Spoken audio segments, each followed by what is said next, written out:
subscribers. If you enjoy our shows, would you please donate to help keep these going? We don't want to have to put traditional ads on these shows, but this does cost money, so we really do rely heavily on donations. To make a donation to the show, please go to our website, www.southgatemediagroup.com. Go to the page for the show, and in the upper right-hand corner is a donate button. It takes you right to PayPal, and you can donate whatever amount you want. Thanks a lot for listening, everybody. And now, on with the show.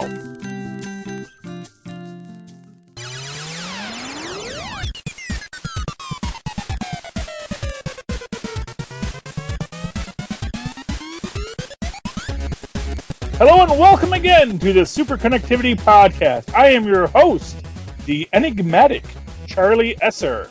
Ooh. With me, as always, is the perky Phil Parrish. Perky Parrish. I love it. Good to have you again, Parrish, Phil. Thank you. And the other Phil on the Nuff Said podcast, who is dearest to our heart. The first, of course, being Phil Coulson. Oh yeah. Yes. So Phil, interesting stuff going on this week. One thing I want to touch on is I think you know this is the thing on every MCU fan's mind today is the hacking of Sony and what that means for Spider-Man, because everything always has to come back to Spider-Man if you're in the MCU. Right now we know that Sony is taking a big loss on their interview film, and you know they're in a very precarious spot here, even getting yelled at by the president for not having the courage to show this film that North Korea wanted banned. And I guess my question, and I'd like to get your thoughts on this, is, you know, so Sony is sitting here, they're taking these losses. How does this change their mathematics with regards to Spider-Man? And here's my thought. Okay, if they hold on to Spider-Man, the argument is, well, Spider-Man is this known brand that they have in their back pocket, and it has this value. Even if they don't make a Spider-Man film, much like MGM owning 007, even if they get into trouble, they can always use those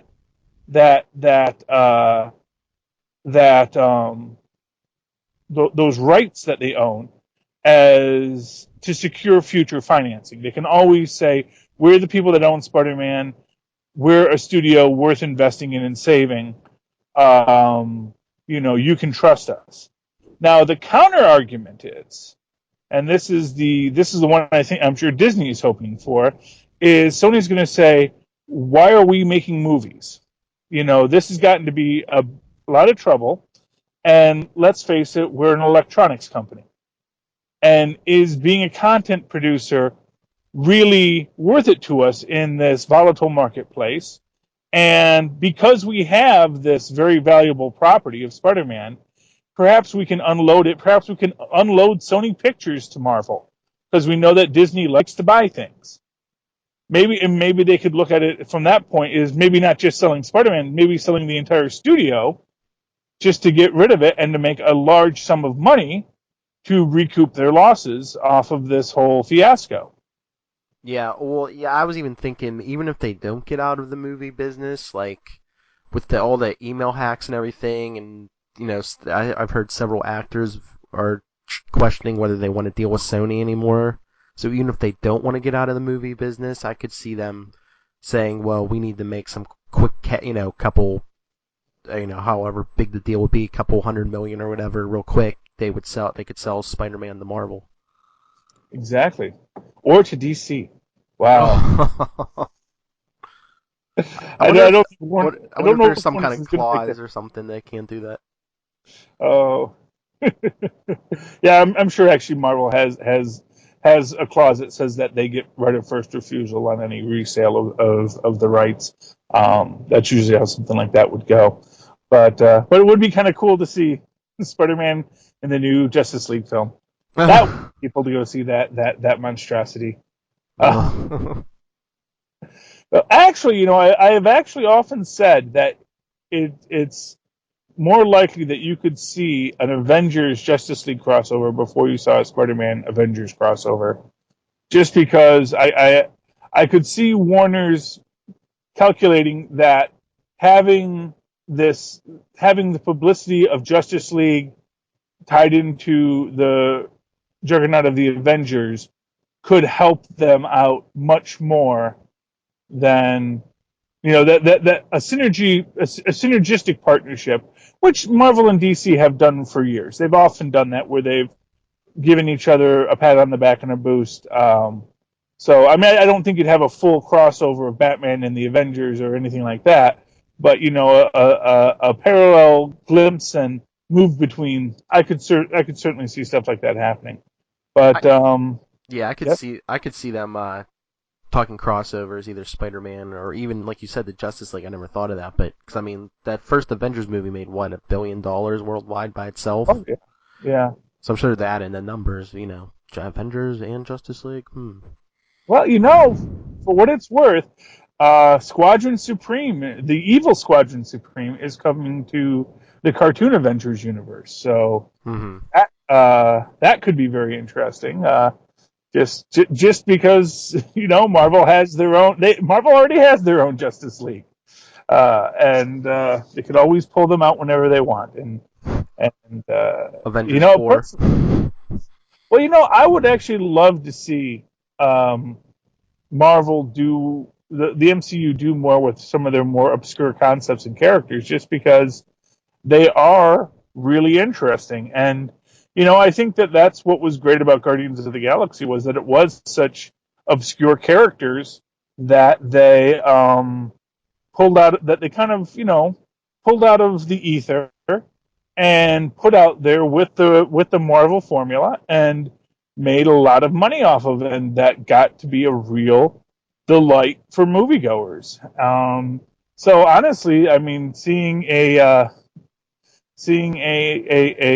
Squadron Supreme film might not be impossible. And as I've always said, when it comes to deconstruction of superheroes, I've always felt that Squadron Supreme, which came up before Watchmen, was in many ways the superior story.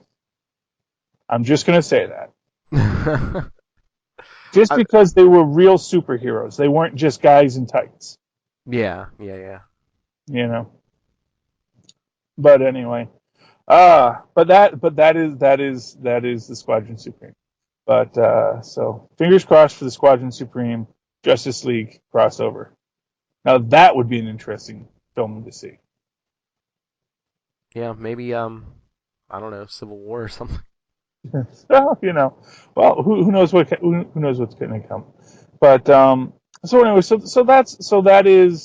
that I think is the interesting thing is how Sony is going to react to the mess they're in right now with this hack and with everything that's going on with it, because it puts them in a position where I mean, I honestly, like I say, if Sony were an entertainment company first and foremost, and I know they have their music line, and they do. I mean, they've been producing content for a while, but I don't know how much of their bottom line really comes from content versus their electronics business and their more industrial base. And if nothing else, like I said, the idea of spinning off Sony Pictures from the parent company might not be, even if it doesn't get sold to Disney, even just having it sort of spin into its own little private brand might not be a bad idea for them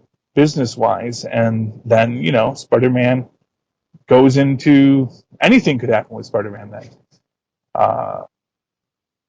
But anyway, so that's the MCU right now. Getting into comic books, because this week we are almost to the end of the Fantastic Four. Then this time they mean it. Not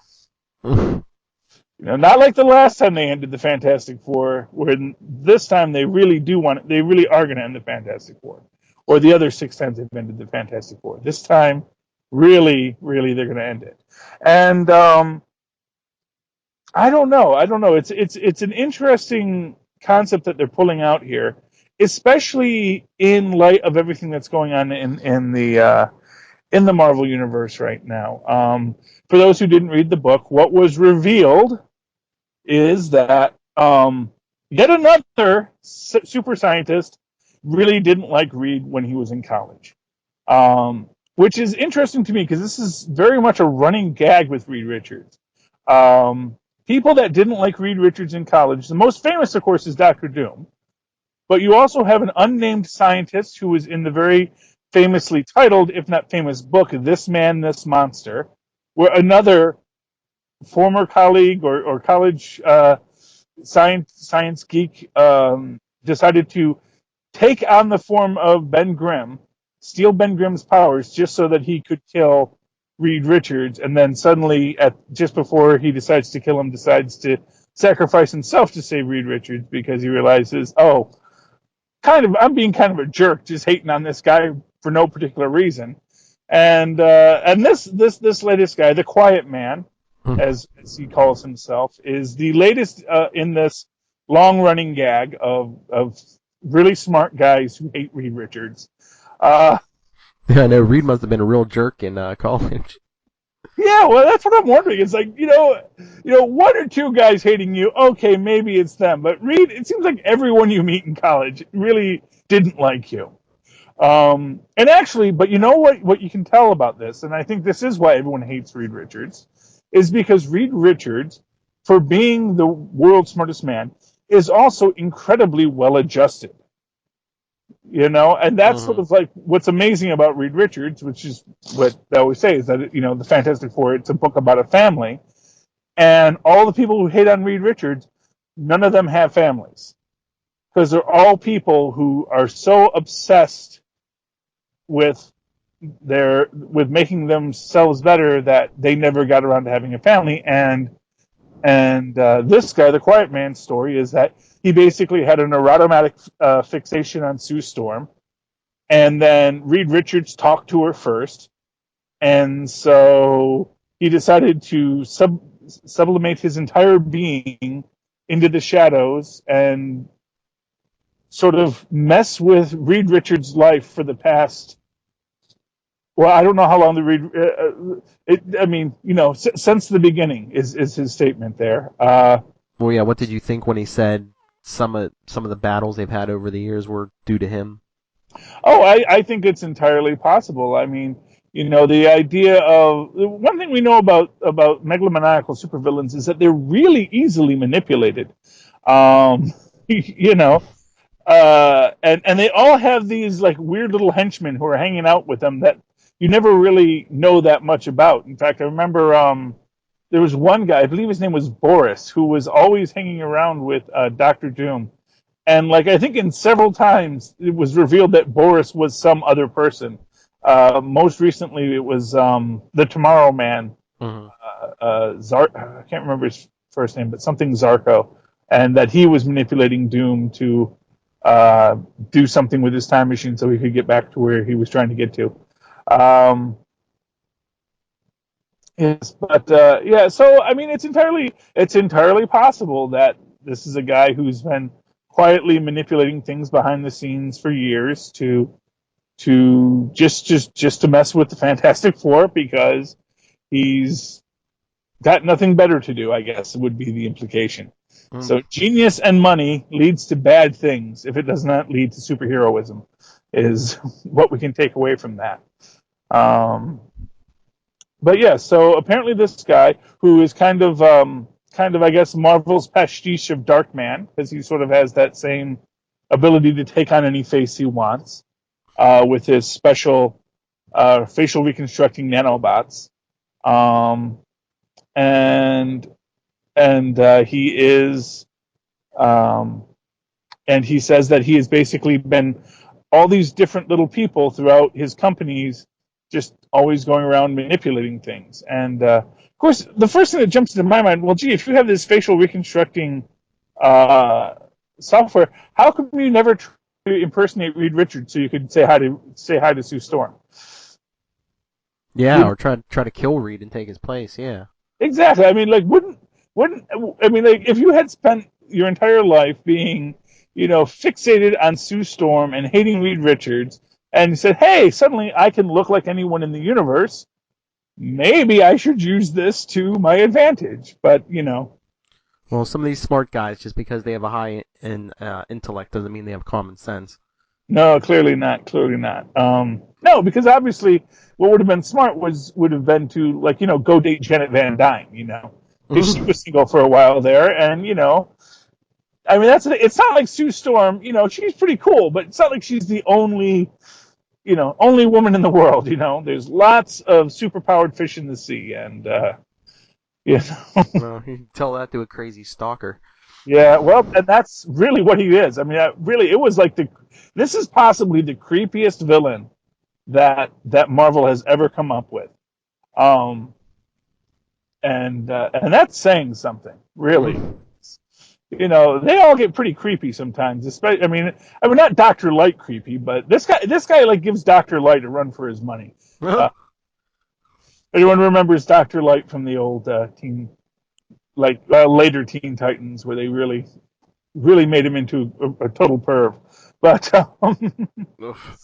yeah, creepy stuff.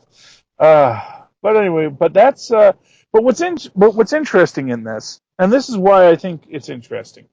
Our very last page, we have absolute utter mayhem, and we have, it looks like, Namor fighting the Thing, and Shield coming in to shoot people, and the Hulk fighting apparently the Human Torch and Sam Wilson, Captain America, just to give it some temporal point of order, is in this mix too. Now we don't know, and this is of course what I always come into with these things, is we don't know if these are the good guy with our inverted heroes run. We don't know if that's inverted Captain America or regular Captain America. And I'm going to assume that's Doc Green, just because he's been around for a while at this point.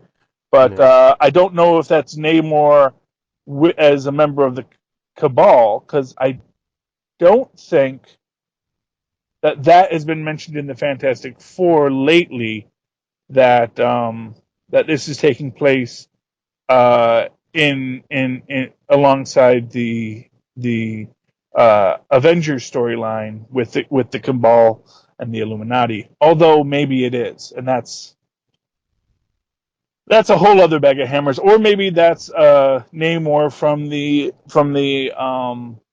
alternate universe, because of course we know that I think there was a Namor in that universe as well, although I'm not entirely certain. Yeah, that whole thing confuses me because I thought Yeah. the actual version, or the characters from our universe, were those characters in that universe. I didn't think they had like doubles. Well, what's interesting, and there may be some fudging of the history there,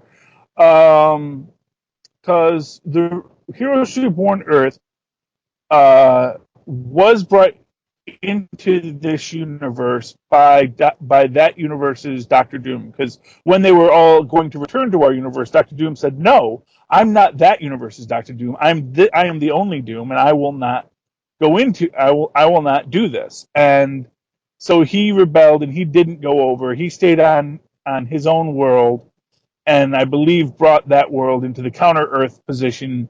So it's like always on the opposite side of the sun. Which they've had a couple planets that have been on that opposite side of the sun thing, although I don't know where one of the... I think they get rid of them before the next one shows up there, but, I don't have enough knowledge where I could say what happened to the High Evolutionaries counter-Earth that was there. Yeah, see, that confused me, because I thought that was our Doom, because I think in the story they showed later in the Thor annual, Thor and Doom didn't come back at the same time as everyone else. Yeah. Well, he did come back, but I think he is... Well, and that's, of course, that's always the weird thing with Doom, and we don't know... We never know what we're dealing with Doom.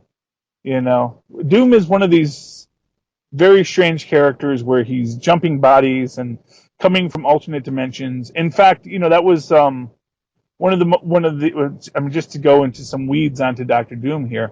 Doctor Doom died before Secret Wars, and like Oh actually yeah, yeah.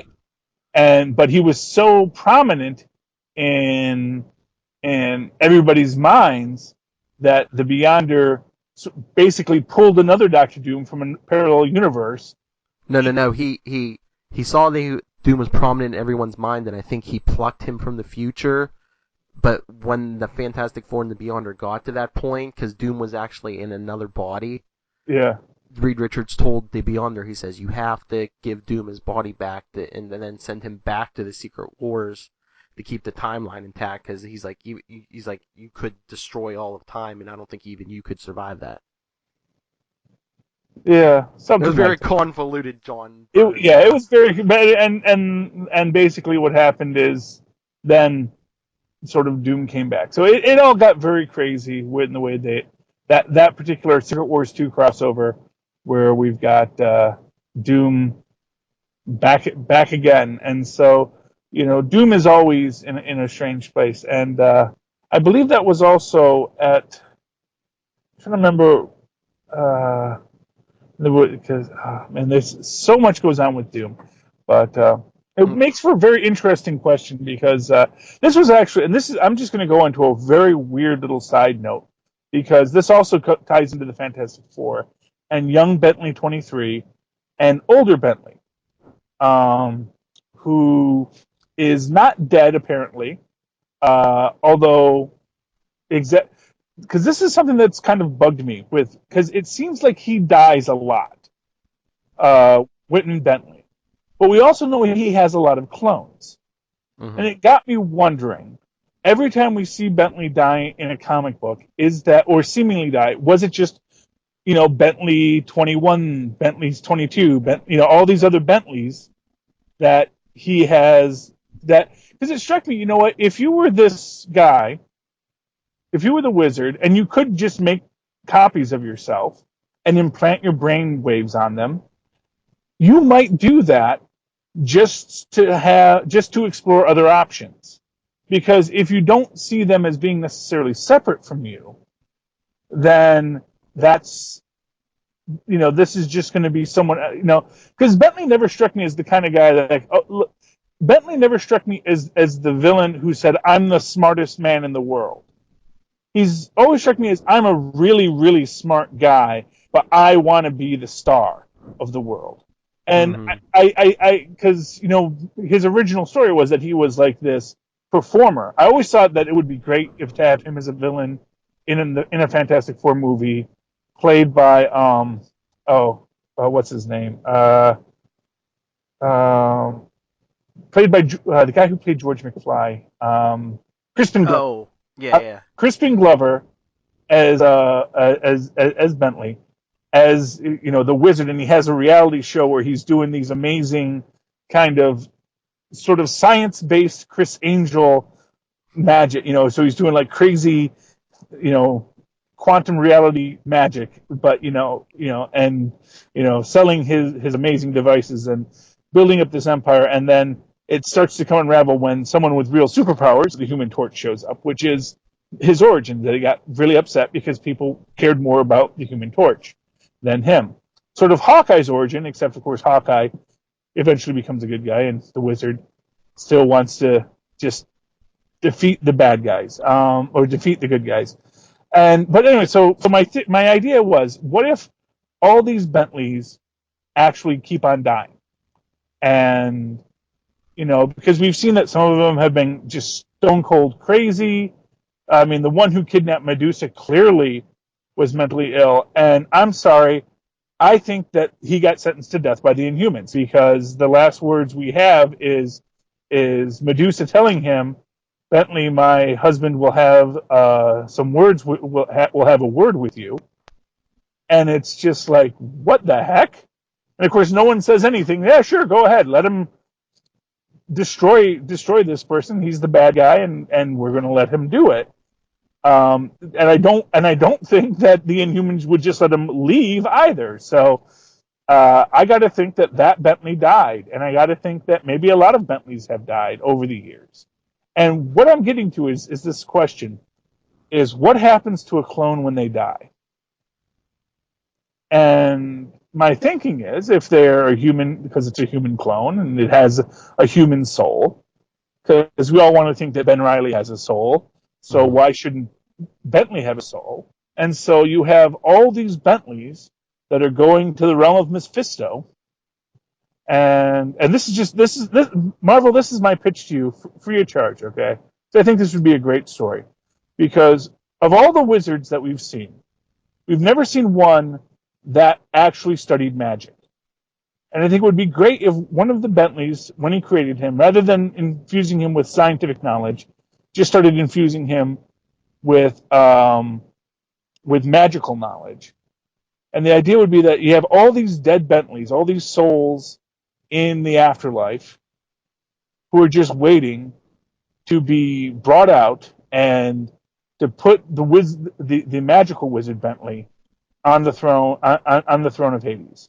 I just think that is a story someone should explore, because we have all these dead Bentleys theoretically from all these clone Bentleys. Well, have you on the clone subject, to take it a little off? Have you been reading the Scarlet Spiders miniseries? I've not gotten to that yet. I saw the jumping off point, but I haven't been able to pick those up yet. Yeah, the second issue just came out this week. It ties into Spider-Verse, where it shows how the Inheritors keep coming back. Yes. In one of the universes.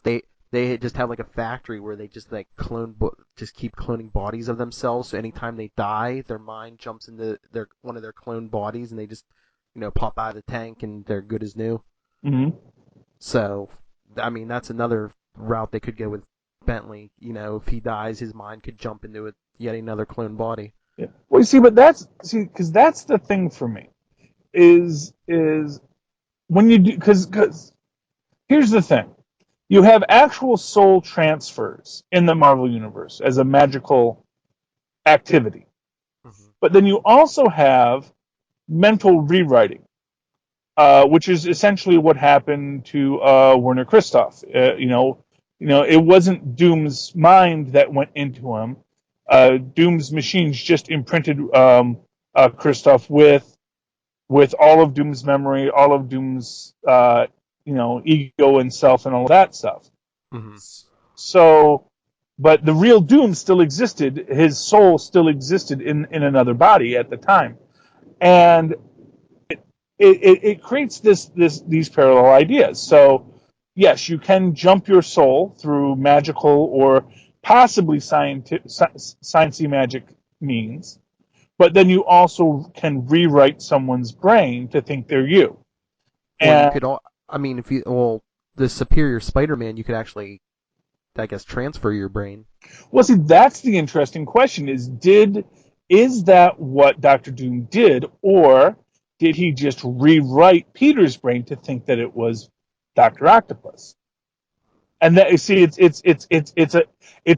where the science magic line breaks down, because when you look at, and again, like you look at the Werner Christoph model, which again follows a very similar line to what we saw with Spider-Man and Dr. Octopus, where Dr. Octopus put those memories in Peter's brain, but Peter comes back because it's his brain, just like it was Werner Christoph's brain, and eventually Werner Christoph came back and is his own man, no longer Doom, although he still has all of Doom's memories and knowledge. Much in the same way that Dr. Octopus, when he thought he was Peter, still had all of Peter's knowledge until he decided to erase all of that. Although then he did get it back. To Titan Agents of S.H.I.E.L.D., as Fitz says, your brain always has a backup. But here's this thing. So if you create these duplicates of yourself and just imprint them with your mind, and then they go off having their own adventures in life, they then have their own souls, theoretically. In the same way that Ben, I think to a certain point, Ben Reilly had Peter Parker's memories, correct? And yes, he was an exact duplicate of Peter Parker, mind and body, until he got cloned, and then once he left, yes, they became two totally different people. Well, not total. I mean, they're still the. Well, yeah, I mean, genetically they're the same, but once he started having his own experiences, well, he was on the road for 5 years, and then when he came back in the '90s, they said, well, we're two totally different people because our experiences have been, yes, but well, yeah, and exactly. So that's the thing. So each of the clones do have their own soul. Now, in the case of Peter Parker and Ben Riley, them saying they're two different people, it's true to the extent they have had different lives, but at the same time, it's not really true because in a very, very real way, they are actually the same people. They are genetically the same and the same people up to a certain point till they do branch off, as far as their memory and minds are concerned. And yeah, if you, because they. yes, No, sorry, I was gonna say they did say they were closer than brothers because they shared the exact identical like childhood memories. exactly. And so if you're Whitney Bentley, or Bentley Whitman, and you call all of your clones Bentley Whitman as well, and you just keep on manufacturing yourself over and over again. And hey, great way to keep yourself young forever, incidentally, because obviously he can have himself be whatever age, Mm-hmm. And here's the thing: is that you could theoretically have them all downloading memories on a regular basis, so that they all get to share in each other's knowledges and experiences. It Mm-hmm. it makes for a very interesting possibility for the Bentleys. I mean, I think that as a family of supervillains, that could be really cool. And then Little Bentley is this new experiment where they're just going to take a Bentley and leave him blank and let him grow up to be. We're going to imprint him with a bunch of stuff, but we're going to let him sort of figure out his own way. So, as a scientist, I can definitely see Bentley doing that kind of stuff just to see what would happen. Because he's always trying to beat the Fantastic Four. What better way to beat the Fantastic Four than to have more than one Bentley working on the project? Oh yeah. Because that time we failed and we died, so let's do this, and of course I'm sure a lot of the Bentleys died in various lab explosions, Mm-hmm. because that's why I think you could you could really burn through a lot of Bentleys very quickly, because it's only that 1% of lab accidents that result in superpowers. So if you start trying to engineer lab accidents, you could go through a lot before anything actually worthwhile came out of it. But yeah, so but to that extent, we also have the unleashing or the attempt to unleash the inner secret power of Franklin Richards, and this I'm sure is going to lead to something dramatic, or will lead to nothing at all. Mm-hmm. There have been all these interesting theories about Franklin Richards, and how powerful is he really, and what could his powers actually do? And this is an interesting question to me and it goes to this time displacement, because we know that what's happening in the Avengers right now is happening in the future, because it was set 8 months ahead of the then current Marvel timeline. And we know that there's a point when Sue makes contact with Reed where he says, Franklin blames himself that he couldn't do what he needed him to do. Which, given what the situation is with the White events, it's that, maybe it's unleashing Franklin's powers to fix the problem, and maybe that's what causes it, or maybe it was Molecule Man and the Beyonder and Doctor Doom. We don't know yet, but that's something that's going on in the Avengers books, But so in unleashing this reaching into Franklin's mind to find this power that the Quiet Man wants to unleash, possibly to recreate the Earth, because that's something Franklin can do. He's basically a little cosmic cube. Although he's not the only one, because we do know that there are other mutants who are at that power level. And then, of course, theoretically the Sentry is as well, although we don't know what's happened to him since he flew off in Uncanny Avengers recently.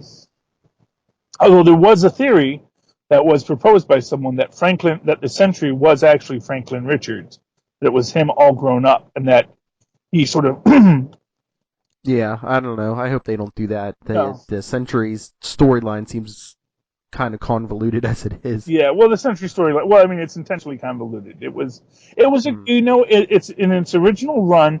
It was an amazing look at how heroes evolved from the '60s to the modern era, because that's basically what it is. Is that as the story goes on, you go from that, bright '60s superhero story to the dark, gritty '90s kind of superhero story, and then the redemption in the end,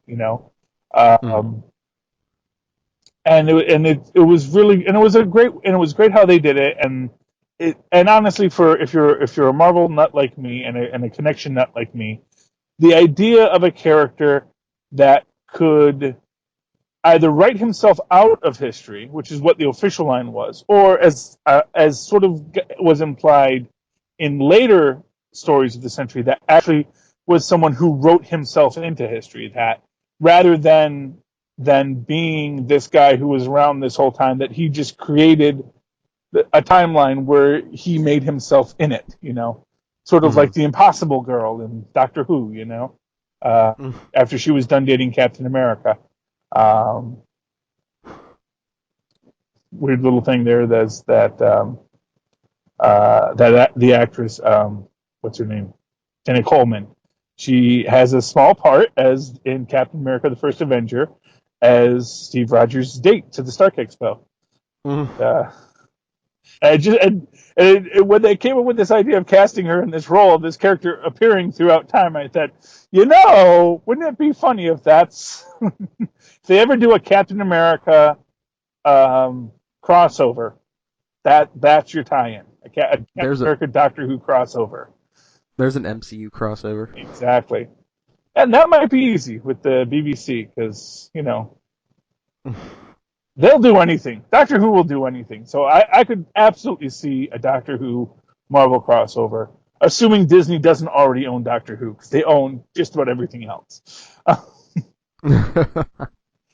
Oh, there you go. We get an MCU Star Wars crossover. Yeah, well, that's almost a given. That's how much money would that make? Probably more than you can imagine, but less than you'd expect. Or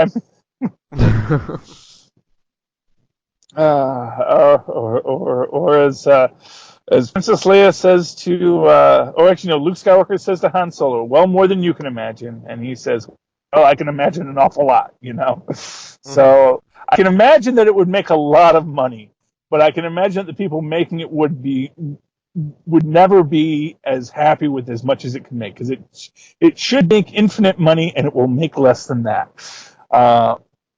But a Marvel Star Wars crossover is more than possible, and if nothing else, I'm sure we'll get at least some sort of a non-canon Marvel Star Wars crossover in out of Disney eventually, because it's just sitting right there. If nothing else, there's going to be a Captain America Darth Vader throwdown at the park, Yeah, but the natural crossover, which might be easier. I don't know about the rest of the MCU, but Star Wars Guardians of the Galaxy crossover. Well, actually, as Patton Oswalt pointed out, the problem is that it takes place long, long ago in a galaxy far, far away, which means that this is all happening in the ancient past. So, Yeah, but not that there's any time travel or any, Yeah, well, exactly. We've never seen that. Well, we do have a time stone that we have to find still. Exactly. That's like the one stone that we really don't know where it is yet, although... What if Vader has it? Entirely possible. Well, I actually theorized that that's what's hiding behind Odin's eye patch, is the time stone. Oh. Because in Norse mythology, that's what he trades his eye for, is knowledge of the future.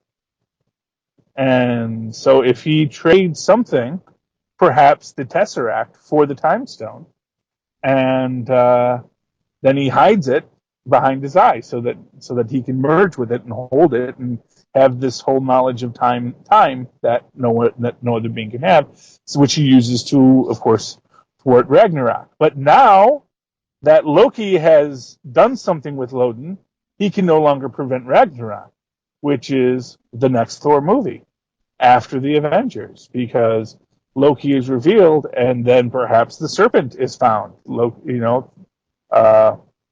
Odin's long lost brother, and we're going to have that as a storyline coming up, and all because Loki got the throne, but he didn't realize that the whole purpose of Odin on the throne was that he held the time stone, which kept him aware of what was going to happen, and so that he could avoid Ragnarok. But Loki, he's just so good with hiding and deceit that even the time stone couldn't see it coming. Unless Loki knows about the time stone and he has Odin hidden somewhere while he tries to take the time stone from Odin or remove it from Odin, but he can't for some reason. Yeah, well, that is another possibility, because I don't think Odin's dead. I don't think we've seen the last of Hannibal Lecter there. I think that we are. No, I think it. Oh, sorry, I was gonna say I don't think they would have killed him. If they were going to kill him, they would have shown it on camera. Yeah, well, exactly, and more to the point, he's Odin. He's a god, and they are immortal, but they also, Valhalla is literally in Asgard. It is literally part of Asgard. So you kill a warrior in battle, and they're in this other realm. And of course, there are the Valkyrie. I'm sure we'll see Valkyrie before too long in this storyline. Well, yeah, they've killed Odin off in the comics, at least once or twice already, and they've already of course brought him back, because it's different for gods. I mean, as Ares once said, it is different for gods. And trying to comprehend these things in these more simplistic ways is always the downfall. But that's the beauty of magic and the science magic connection, because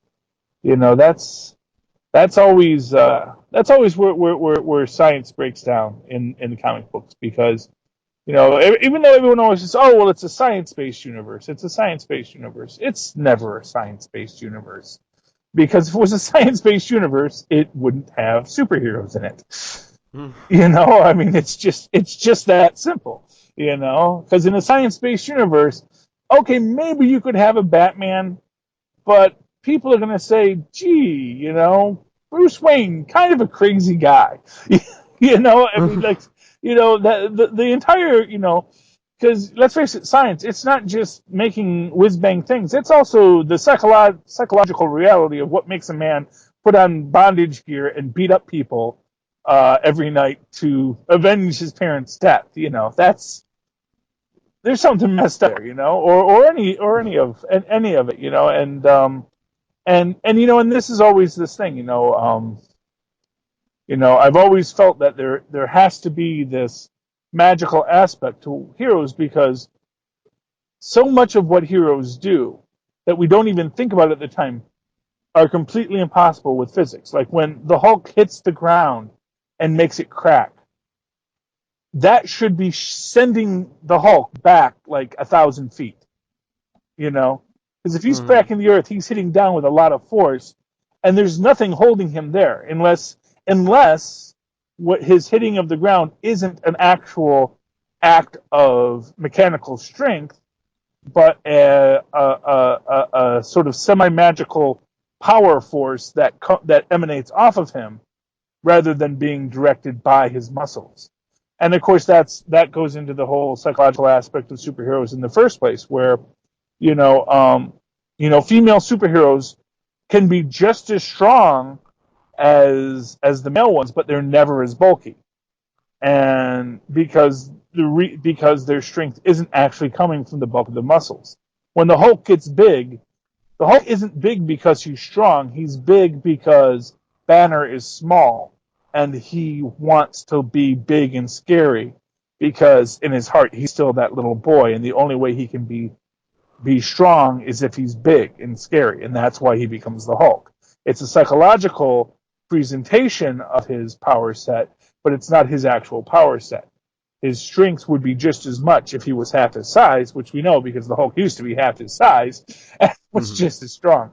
And the same thing with most of these heroes, that their power, that the extra musculature is often more about the psychological presentation of the power than an actual evidence of the power.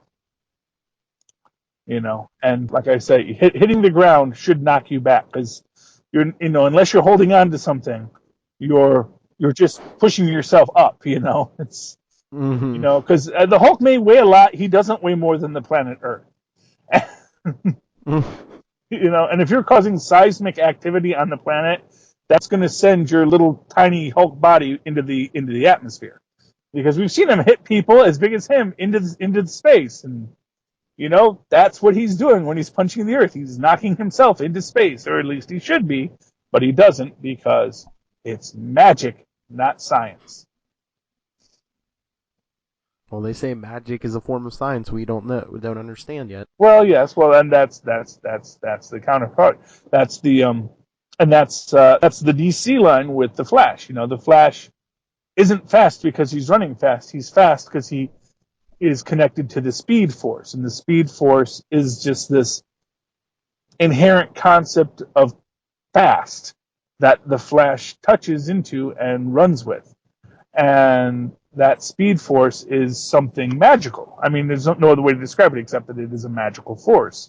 And I think that is, honestly, to me, that's a much better explanation for superpowers than any other concept that you want to come up with, whether it's super soldier serums or gamma radiation or what have you.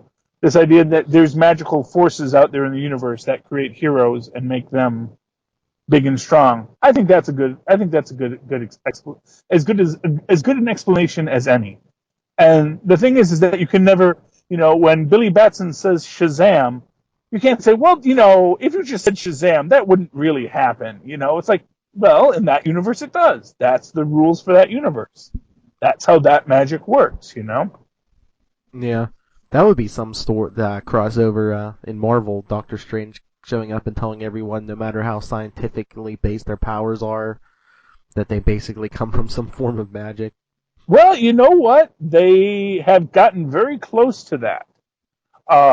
Very often, actually. In fact, I think that is something that I think in the current Avengers, Doctor Strange is getting kind of close to, where it's him working with, and I can't remember what the priests, the Black Priests, I believe they're called.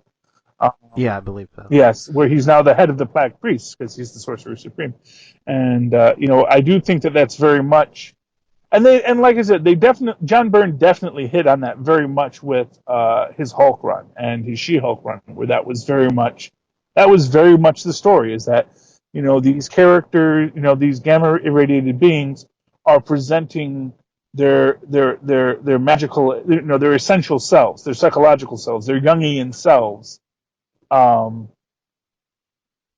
With this, that is how their powers are expressed, and that's why Samuel Stearns is a super genius. Although it's interesting because they kind of, when they were breaking down when they were doing in the Thunderbolts recently, they kind of retconned Samuel Stearns from being just a dumb guy to now he was seemingly a borderline autistic, where he was an autistic kid, and that really the leader is just the sort of connection of his intellect, that he was actually always very smart, but he just couldn't express himself, and that's why he was subject to menial jobs and the like.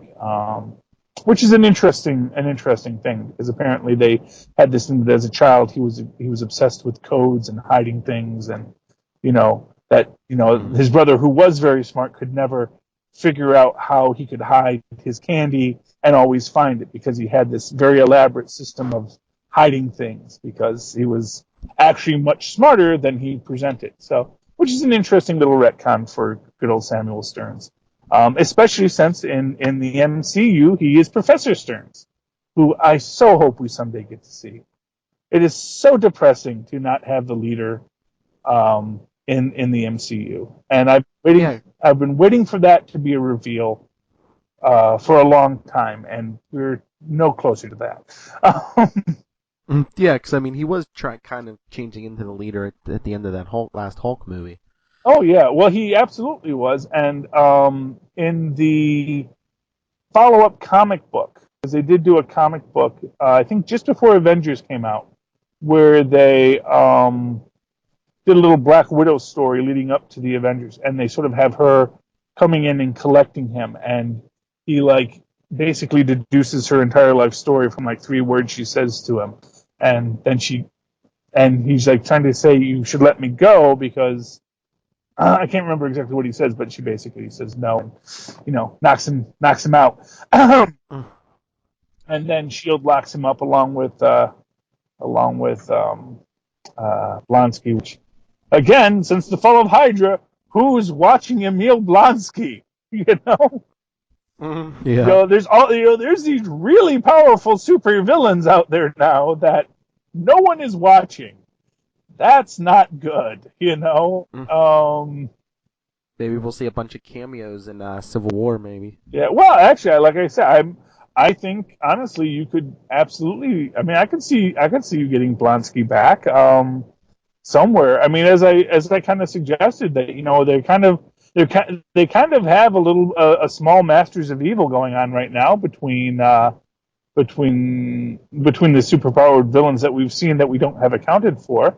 We have Blonsky, we have the leader who is not accounted for right now, but we know is out there. We have Lorelei, who of course is part of Loki's group, that he brings her back because he has a plan for her.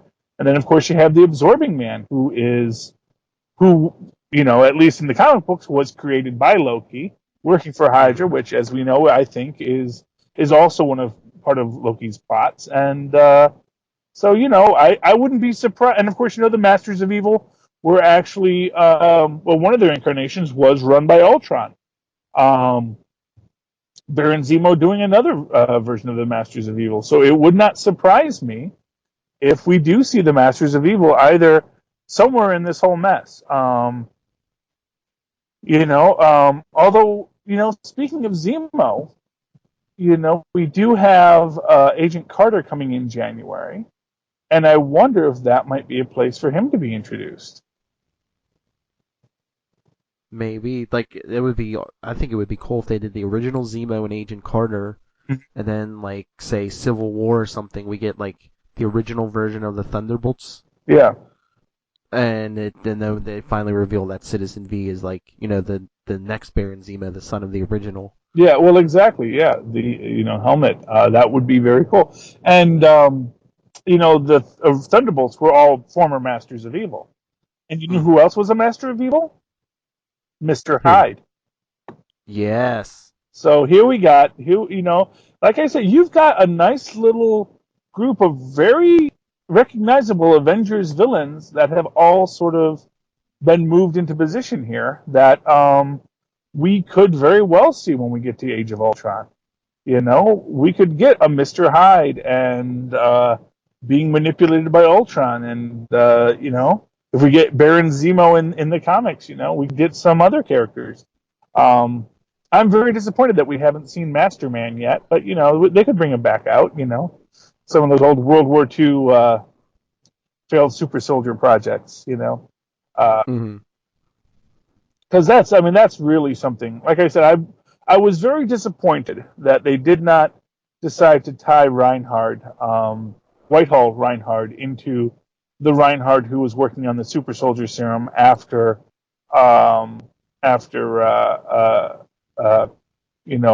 Erskine's formula was destroyed.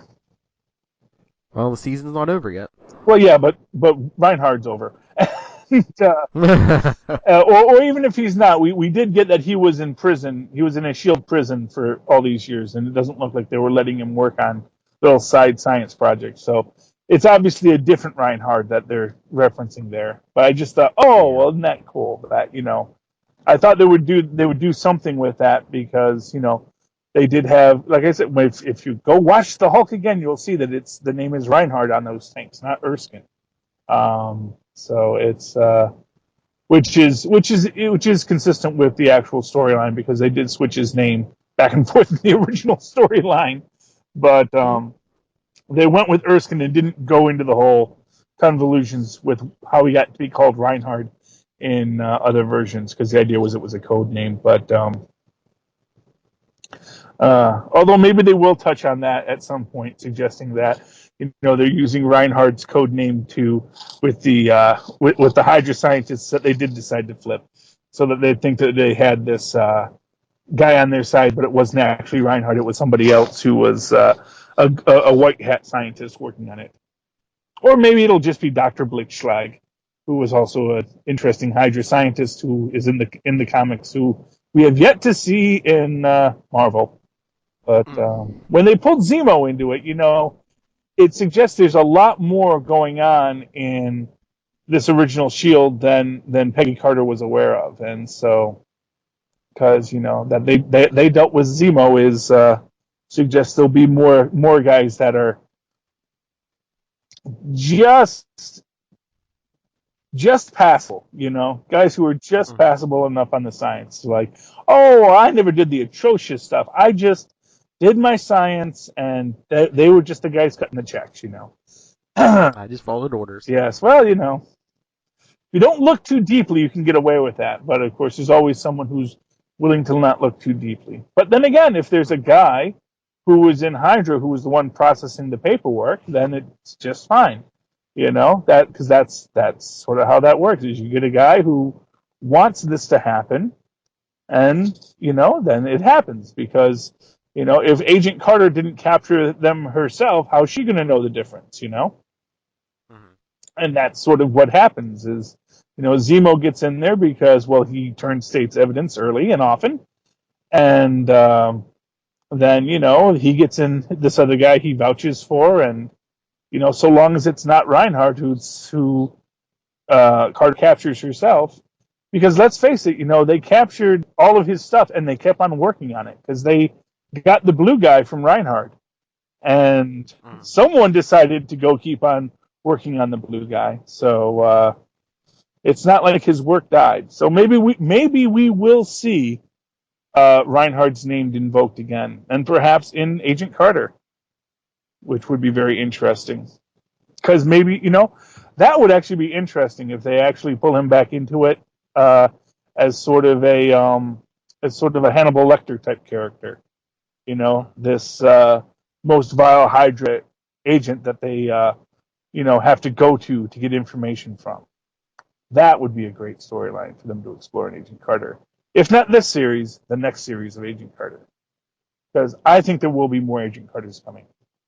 And just to speak real quick on Agent Carter, how amazing is it that Hallie Atwell has just so opened up this character?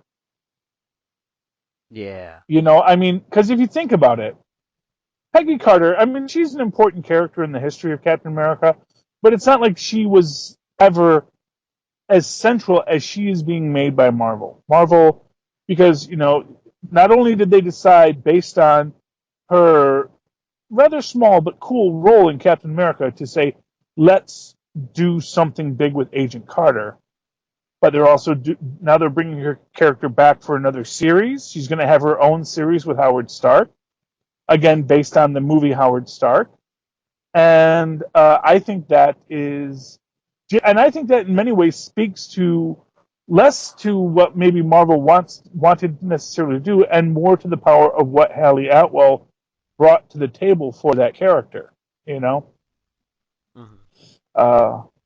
Which again makes you wonder, why don't we have a Black Widow film?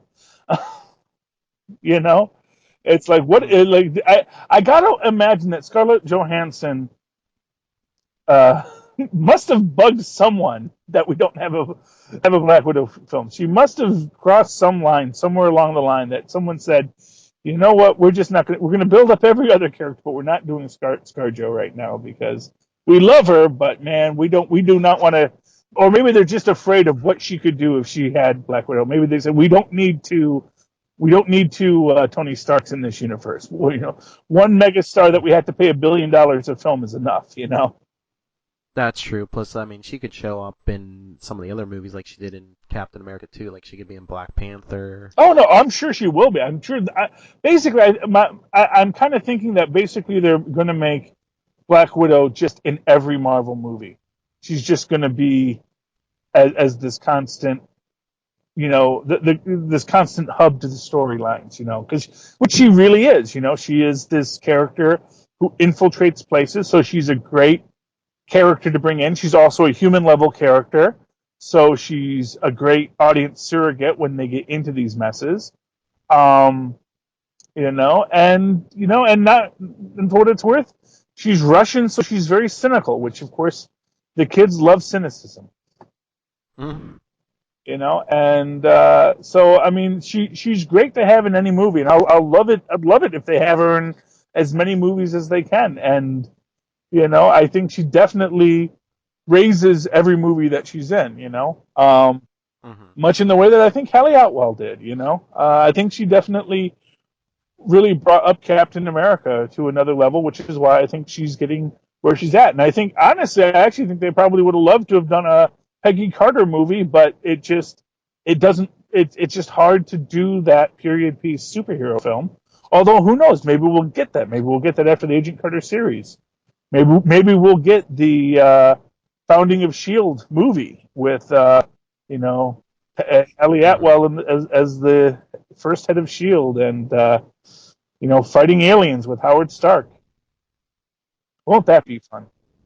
And maybe we'll get to see Thanos there too, because he's a Titan. He's been around, Oh yeah. So yeah, that's the great thing when you get into the cosmic characters is they can be hundreds of years old because sure, why not?